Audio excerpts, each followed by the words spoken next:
Assalamualaikum warahmatullahi wabarakatuh. Salam dan bahagia Bapak Ibu guru hebat dimanapun berada.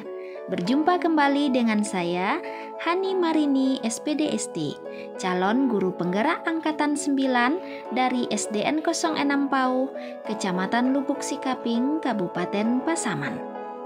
Video ini adalah koneksi antar materi modul 2.1 pembelajaran berdiferensiasi.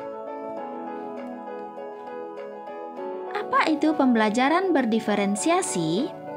Pembelajaran berdiferensiasi adalah usaha guru dalam menyesuaikan proses pembelajaran di kelas untuk memenuhi kebutuhan belajar individu murid. Artinya, pembelajaran berdiferensiasi adalah pembelajaran untuk mendukung semua murid di kelas kita. Bagaimana cara untuk dapat melakukan pembelajaran berdiferensiasi di kelas?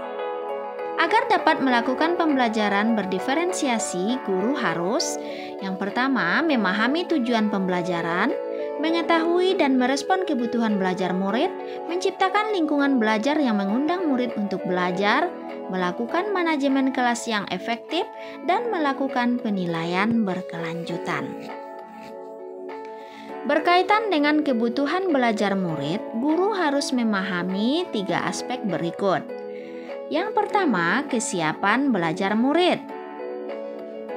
Kesiapan belajar mengharuskan guru untuk menilai pengetahuan awal dan menentukan apa yang telah murid ketahui dan di mana murid berada. Yang kedua, minat murid.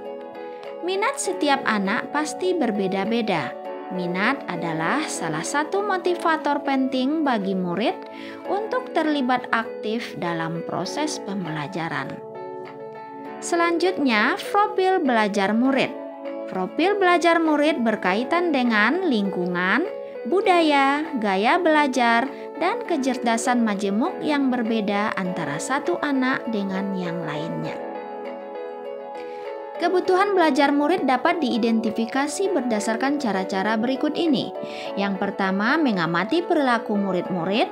Selanjutnya, mengidentifikasi pengetahuan awal, mereview dan melakukan refleksi terhadap praktik pengajaran, berbicara dengan guru murid sebelumnya, membaca rapor murid di kelas sebelumnya, dan menggunakan berbagai penilaian formatif dan diagnostik.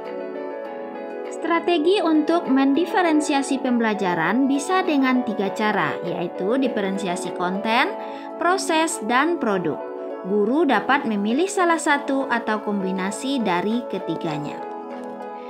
Yang pertama, diferensiasi konten. Berkaitan dengan apa yang kita ajarkan seperti materi, konsep, atau keterampilan yang perlu dipelajari berdasarkan kurikulum. Mendiferensiasi konten bisa dilakukan dengan membedakan pengorganisasian atau format penyampaiannya, bukan mengubah atau menurunkan standar kurikulum. Yang kedua, diferensiasi proses. Berupa kegiatan yang memungkinkan murid berlatih dan memahami atau memaknai konten dengan cara membedakan proses yang harus dijalani oleh murid. Yang ketiga, diferensiasi produk. Bukti yang menunjukkan apa yang murid telah pahami dengan cara membedakan atau memodifikasi produk sebagai hasil belajar murid, hasil latihan, penerapan, dan pengembangan apa yang telah dipelajari. Lalu, adakah keterkaitan antara modul pembelajaran berdiferensiasi dengan modul-modul yang lain? Tentu saja ada. Untuk dapat melakukan pembelajaran berdiferensiasi, maka guru harus berusaha memenuhi kebutuhan belajar anak sesuai dengan kodrat alam dan kodrat zaman berdasarkan filosofi Ki Hajar Dewantara. Dalam melakukan pembelajaran berdiferensiasi, seorang guru penggerak harus berpihak pada murid, reflektif, mandiri, kolaboratif, dan inovatif untuk menciptakan pembelajaran-pembelajaran berdiferensiasi agar dapat memenuhi kebutuhan murid. Dengan demikian, seorang guru penggerak dapat mewujudkan kepemimpinan murid dengan menuntun murid merdeka belajar. Hal ini sesuai dengan nilai dan peran guru penggerak. Pembelajaran berdiferensiasi dapat menjadi salah satu strategi untuk mewujudkan visi guru penggerak yang berpihak pada murid. Dalam pelaksanaan pembelajaran berdiferensiasi, antara guru dan murid harus ada kesepakatan kelas terlebih dahulu agar proses pembelajaran dapat berjalan dengan baik sesuai dengan nilai-nilai budaya positif. Demikianlah pemaparan koneksi antar materi modul 2.1.